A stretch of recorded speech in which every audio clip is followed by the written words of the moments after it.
Welcome to the Higher Ed Demand Gen podcast, helping higher education marketing leaders share knowledge about learning, strategies, and tactics that are relevant today. See what you can learn today by listening to one of our episodes. Hello, everyone. Welcome to today's Higher Ed Demand Gen video podcast hosted by Concept 3D.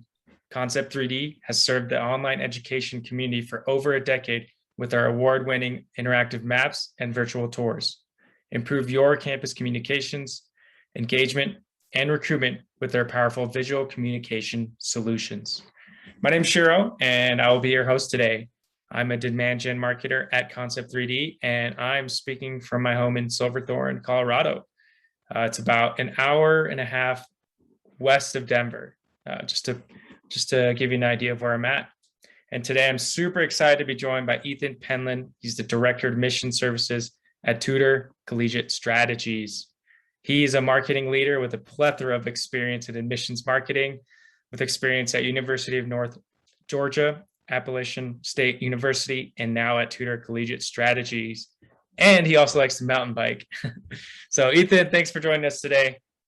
Hey, thanks for having me. And I think you might have stole my fun fact there about mountain biking. But yeah, thank you so much for having me. I'm recording from Boone, North Carolina, which will be my home for one more week, and then I'll be moving to Asheville, North Carolina. For anybody listening, if you know anybody in the area, let's connect or connect me with them. Love to hang out.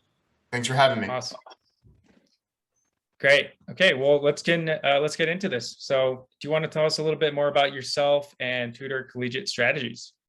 Yeah, so my background, I did not actually start out in higher ed. I went into the corporate world, realized very quickly that was not something I was passionate about, something that I really found exciting or fulfilling. So for me, I just happened to stumble upon an admissions counselor role at the University of North Georgia, which was my alma mater. And honestly, I thought it was going to be a stopgap before I jumped into the baseball industry. I was really looking towards that. And, you know, here we are almost 10 years later, and I'm now working with, enrollment leaders and admission leaders at various institutions across the country, and being able to support their, recruitment and marketing efforts to be able to, essentially hit their enrollment classes and enrollment goals. So, again, mentioning that about coming into the role of admission counselor early in my career, worked my way up in various roles at University of North Georgia before I made the switch to the mountains in North Carolina. And as most recently, I was the undergrad admissions director for Appalachian State. And, something that was really compelling to me was the idea of helping so many institutions beyond just my own institution. And through conversations with Jeremy Tiers, who is the senior director for admission services with Tutor Collegiate Strategies, and I'm going to refer to them as TCS moving forward, if that's okay. He and I had back and forth conversations, and I just told him one day, I was like, hey, I really would love to get into the industry you're in. And lo and behold, here I am now. And it's been amazing to really be able to, again, as I said before, help with enrollment goals, various institutions and leaders, but to know that I'm making a broader impact on the world of higher education. That's amazing. Thank you. I know you mentioned passion earlier in our earlier conversation. You mentioned a topic around like seeing a student as a name and not a number. And that was, I think, something on your own LinkedIn profile too, right? It's something that you're passionate about. Could you tell us a little bit more about that? Yeah, well, I'm gonna tie this back into Tutor Collegiate Strategies as well, and I'm gonna lead off starting to say that the philosophy of TCS is really to get back to who is it that we're recruiting? Is it a number or is it a student? And again, hopefully we are working with the institutions through professional development, through their communications, marketing, and recruitment strategies in a variety of ways to help them understand the importance of seeing that student as a student, because I think there's been a tectonic shift in the way that recruitment is seen now in higher education. I remember 10 years ago, again, when I came in, recruitment was still really focused on the student and really trying to, of course, higher education's always been a business, right? It's been an industry in itself. Mm-hmm. But there had always been this emphasis on how can we really provide for the student. And, and I think there's been some really massive shifts, even before COVID hit, but especially during COVID, that has driven institutions to be so much more numbers driven and not really looking at the student as someone who they can develop and really be able to be proud of the product in which they go out into the world and serve, and also to be a reflection of their institution. So again, mentioning that, how we see students as numbers is just really taken away from the student experience, especially not only at the institutional level when they get there, but also especially at the recruitment level. And I just want to share just something that's in a slide that, we add in for every workshop we do. One of the massive quotes that really resonates with so many people is a student reported that they said they feel like 1 in a billion now when it comes to recruitment. So I say all that, we constantly survey students in various ways at TCS, and the data continues to tell us that students want to be seen as a student. They want to be able to share their story. They want you to be engaged with their story, and they want to have an individualized experience. So I bring that up to say, what if we shifted back to that mindset, right, that we had, say 10 years ago, where we care enough to hear more about who that student is and really try to drive to meet their needs. I'm not naive to think that we can do that for every student, but if that's our intention versus trying to meet our numbers solely, right, what could happen? And based on the data, I think that's actually the way we need to be moving towards. Got it. Do you have any ideas exactly of how you can create these more personalized student-based recruitment or admissions strategies? Like, yeah, what are some examples? I appreciate that question. Matter of fact, I just put out a blog out just the other day, just about asking questions, right? It's the way we ask questions, or simply asking a question. When you look at communications today, they all sound and look alike from every institution. And a lot of it is one-sided conversation. So what if we took that approach of saying, we want to make this a conversation with you. We want to propose a direct and intentional question in our communication, so where it elicits a response. And I can't say this for everybody, but I've seen it and heard it on numerous occasions. It's, Ethan, I don't want a lot of responses in my inbox. Okay, well, I stop and think, well, what's the role? What is your role then? What are you really caring for? It's clearly not to support the student, right? And that would be to get a response back in your email is a sure sign that you're doing a great job. You're creating engagement. So I say that to say, okay, that's one way to create individualized experience while also trying to show that we're interested in who they are. But then I also look at too, and I'm going to talk more in the technological side of things. It's really looking at how you can leverage your CRM. And I think a lot of schools, I won't mention names, but there's, a Cadillac out there of CRMs that's being used in admissions and enrollment. And a lot of schools don't even understand the functionality that it can provide to be able to give, students not only a personalized experience, but being able to segment down and be extremely intentional with who you're communicating with. So I'll just use those, those are two ends of the spectrum, something so simple as creating conversation with students, and then also looking at how you can leverage your technology to make it even more productive for you, but especially individualized for the student. Got it. And that's where I'm hearing like those two things can meet in the middle. So maybe, you can create a system that makes responding or those responses that do come in a little bit easier to manage through your CRM. 100%. And I mentioned about asking questions, all that can be automated and still honestly feel personalized for students. It goes back to really trying to know how to leverage your CRM to be able to create those pockets and populations down to an intentional group and be able to ask questions that they need to be asked, not questions that you simply want to be asking, if that makes sense, right? There's things that we really need to know about the student as well, and not just asking a question to ask a question. And again, that can all be done in the CRM. So when TCS comes in and helps partners with the school, where would you say a lot of these school CRMs are at when, you're really seeing them being inefficient, like on a scale of 1 to 10, if you had to ballpark it? Gosh, well, of course it ranges from CRM. I'm going to be generous, and I'd say close to that. Say seven's always a safe number, right? Like there's some that Nice. are outperforming others and some are a little bit Right. more overwhelming, but I'm going to give some benefit to some and say seven.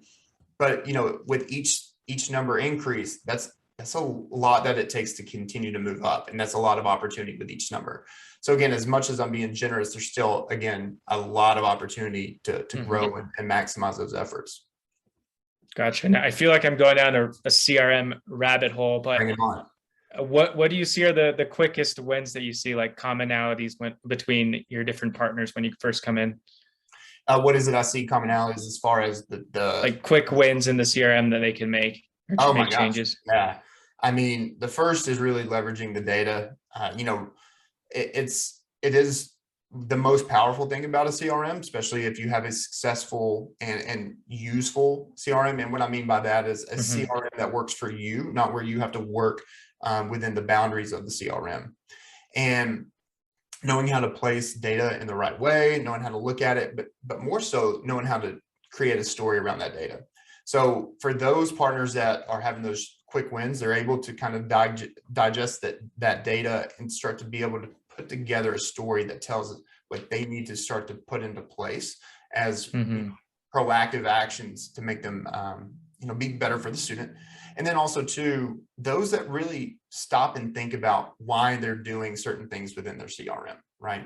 And what I mean by that is, it's one thing to fix something or change something for we'll say a problem or a concern that day.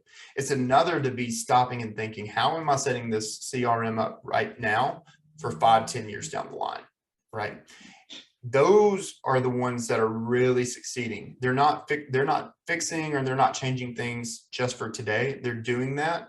They're being strategic, stopping before they put action ahead and asking, why do we do this? And then planning for the future. Those are some things that are really separating the goods from the greats in their CRMs. Got it. Because those things that you put in place today will compound over time because it'll be beneficial in the long run, you're saying, right? Yeah. I mean, I've got to give a lot of credit to, is it okay if I mention someone's name on here? Yeah. I mean, that's your policy. So it's not hard. Yeah. So I hope she's okay with it, but her name's Sarah Davis Cagle. And she's a director of the CRM and analytics at Appalachian State. They implemented a CRM before I got there. So it was her along with some other folks, but I give a lot of credit because, and shamefully, I guess to some degree, I was that person that wanted to make a change that day for tomorrow or for that day. And she was really great about stopping and saying, I hear you, Ethan, that makes sense for today or tomorrow, but how does that look down the line? And again, I encourage anyone that's listening that maybe has a director of CRM and analytics or something that is comparable in that role, is to really try to think about or develop that skill set of it really being analytical and asking why before actually taking action. And again, I think I learned so much from her in that capacity that I'm able to recognize, again, those goods from the greats, or the greats from the goods, I should say, who are doing that in their CRMs. That's fantastic. That's a great shout out there. yeah, for sure. That's amazing. Now that we're kind of on the topic with TTS, what are some problems and solutions that you're seeing in recruitment let's scratch that. What are some problems and solutions you're currently seeing in admissions and recruitment departments, given like the current climate of the last 2 or 3 years, obviously with the pandemic and COVID? Yeah, I mean, there's a few things that are really concerning. The first, obviously, is, as people refer to it as the Great Recession. Of course, it's no secret that people are leaving positions to be able to have more flexibility in their life, along with, getting more money. I mean, unfortunately, that's the reality that we're facing, because we're losing some fantastic people that have served higher ed or could have a fantastic career in higher ed. But they have immediate needs that they need to take care of. So of course, that's a major concern. Another I would say to that is, you're constantly hiring people, but the pools are not that great. The applicant pools are pretty scarce. So it's, an application or not an application, but a job posting could sit, for months and only get 1 or 2 applications. And you get to a point where there's a rub of, I need to fill this space, and you really just take what you have, and unfortunately, I want to be empathetic to that, but unfortunately the goal should be find someone that you can create or you can develop through that has that teachability skill, and not just taking anyone that's just available, right? So that's another major concern. So I'm going to kind of lead into that. Onboarding is another thing that we're really seeing as a struggle. And again, this is not just focused on admissions or enrollment management. It really goes beyond the walls of that and throughout the institution. But I am going to speak specifically to admissions or enrollment management. We're onboarding people within 2 weeks, and it's on a sheet of paper, things that you just check off. Well, what the job is much more robust than that, especially today, right? Because of the goals that are in place, and so many obstacles are needing to be overcome. But for me, I'll say recruitment, onboarding especially, or admissions onboarding especially, it should be an entire year's worth of onboarding, because no semester is the same. Every experience is going to be different from even month to month. So really looking at how can you create more of a robust onboarding process beyond just those 2 weeks and checking off the boxes. And the other thing I'd say to that too is, if you don't have the capacity to do that now, really stop and really think about what you can prioritize as what needs to be trained on right now, and start to, again, kind of spread out that onboarding to where you're onboarding on things that matter in those moments, as opposed to rushing it all at the front. And the last thing I'll say, and I know we're running out of time here, but leadership, unfortunately, is a major concern, whether that's at middle management leadership or high above. What's also happening is, with these departures, more people, to some degree, it is great. They're getting promotions, and that's awesome, but they have not had the chance to really develop their leadership skills. And honestly, that's really hard, because I think a lot are having to try to prove themselves, because they feel that, that's the only alternative to, or the only route for leadership, is to really showcase why they deserve that. And I will say this, and I made my own mistakes in this through trying to prove myself, but really do everything with your team in mind. Try to make every action possible with your team in mind, and always put you and when the successes come, praise your team, and when the pitfalls come, really take ownership of that, and on the back end, sit with your team and try to identify how you can prevent those moving forward. So those are 4 areas that I just really see as a concern from the pandemic over the last few years, that I hope changes, but there's maybe not an end in sight right now. That's great. That's really good insight. Thank you. I know you said you were worried about going over. Happy to go over a few minutes if you still got time, by the way. Yeah, absolutely. Awesome. Okay. And then I know one thing I really wanted to hit on is virtual engagement. I know that we talked about, all right, COVID restrictions are loosening up, right? Schools are hopefully getting back to where they were 4 years ago. But we talked about how virtual engagement and virtual recruitment is still very important today, and should continue from here on out. Do you want to talk a little bit more about that as well?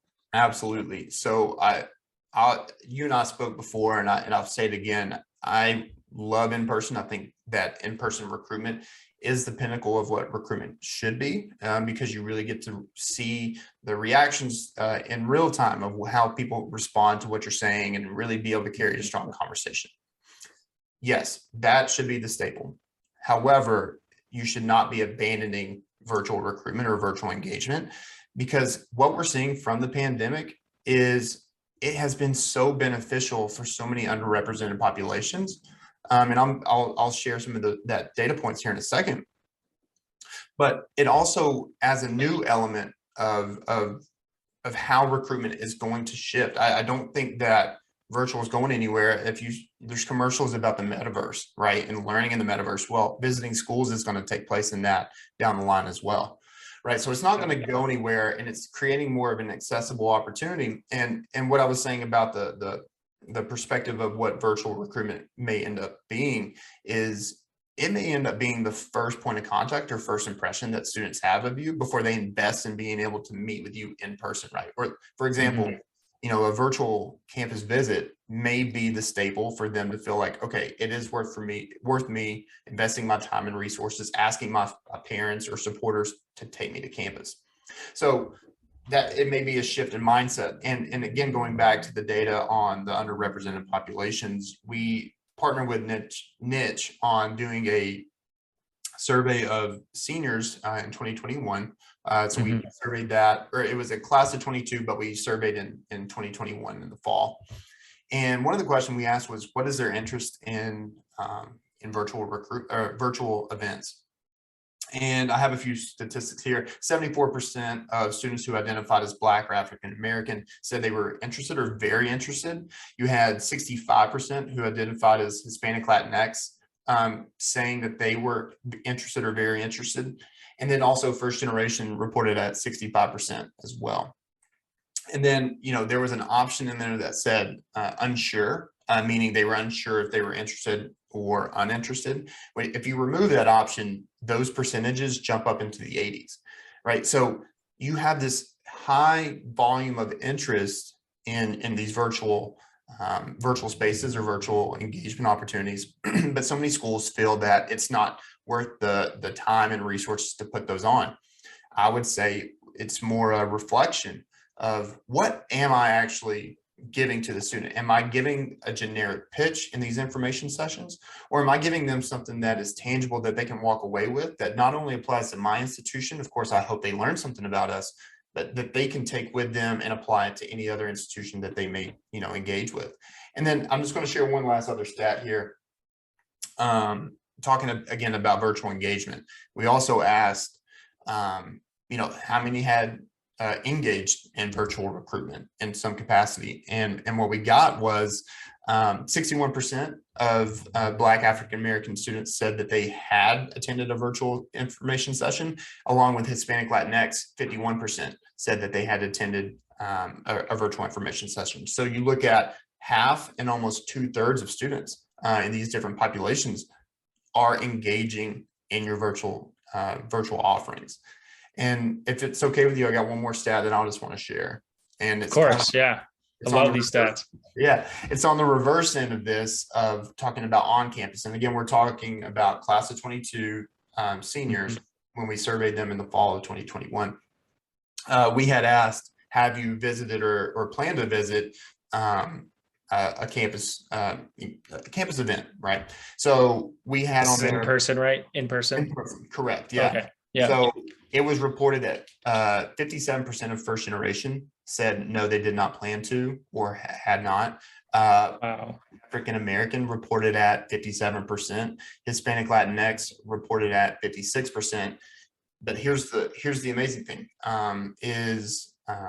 white students was at around 42%. So again, we're talking about these underrepresented populations that are finding a huge benefit to the fact that virtual engagement creates a positive experience for them, but it's also really resourceful, right? So I mentioned that about the white student.